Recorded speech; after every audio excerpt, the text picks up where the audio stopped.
Myanmar અને થાઇલેન્ડમાં ભૂકંપ બાદ કરુણ દ્રશ્ય, અમેરિકન એજન્સીનો 10,000 મોતનો દાવો. મ્યાનમારમાં આવેલા 7.7ની તીવ્રતાના ભૂકંપ બાદ કાટમાળ હટાવવાની કામગીરી શરૂ કરી દેવામાં આવી છે. દેશના એક લશ્કરી અધિકારીના જણાવ્યા પ્રમાણે આ દુર્ઘટનામાં ઓછામાં ઓછા 1,000 લોકોના મોત થયા છે અને 2,376 લોકો ઇજાગ્રસ્ત થયા છે. જોકે યુએસ ભૂસ્તરશાસ્ત્રીય સર્વે એજન્સીનું કહેવું છે કે મરનારાઓની સંખ્યા 10,000થી પણ વધારે હોઈ શકે છે. હજુ કાટમાળની નીચે દબાયેલી લાશો અને જીવિત બચેલા લોકોની શોધખોળ ચાલુ છે.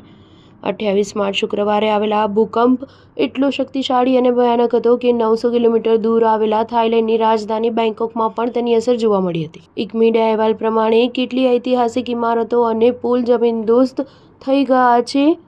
ભારતમાં મેઘાલય અને મણિપુરના કેટલાક વિસ્તારોમાં પણ આ ભૂકંપના ઝટકા અનુભવાયા હતા.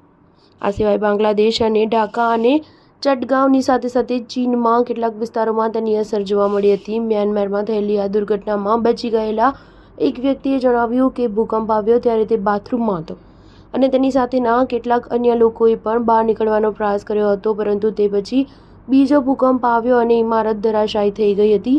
મારા દાદી, કાકી અને કાકા હજુ પણ ગુમ છે. વડાપ્રધાન નરેન્દ્ર મોદીએ મ્યાનમારને મદદ કરવાની જાહેરાત કરી છે. ભારત દ્વારા ઓપરેશન બ્રહ્મા હેઠળ IAF C-130J વિમાન દ્વારા મ્યાનમારમાં સૌર લેમ્પ, ફૂડ પેકેટ અને અન્ય રસોડાની વસ્તુઓ સહિત 15 ટન રાહત સામગ્રી મોકલવામાં આવી છે. મ્યાનમાર વર્ષોથી ગૃહયુદ્ધનો ભોગ બની રહ્યું છે, જેના કારણે દેશની સ્થિતિ બરોબર નથી. ભૂકંપ પછી તેઓ વીજળી અને પાણીની તીવ્ર અછતનો સામનો કરી રહ્યા છે. ત્યાંની લશ્કરી સરકારના વડા મિન આંગ હ્યાઇંગે અન્ય દેશોને મદદ માટે અપીલ કરી છે. તો ભૂકંપ બાદ થાઈ સરકારે બેંકોકમાં કટોકટીની સ્થિતિ જાહેર કરી છે. 28 માર્ચે એક ઇમારત ધરાશાયી થતાં ઓછામાં ઓછા 10 લોકો માર્યા ગયા હતા. 100 કામદારો હજુ પણ ગુમ છે.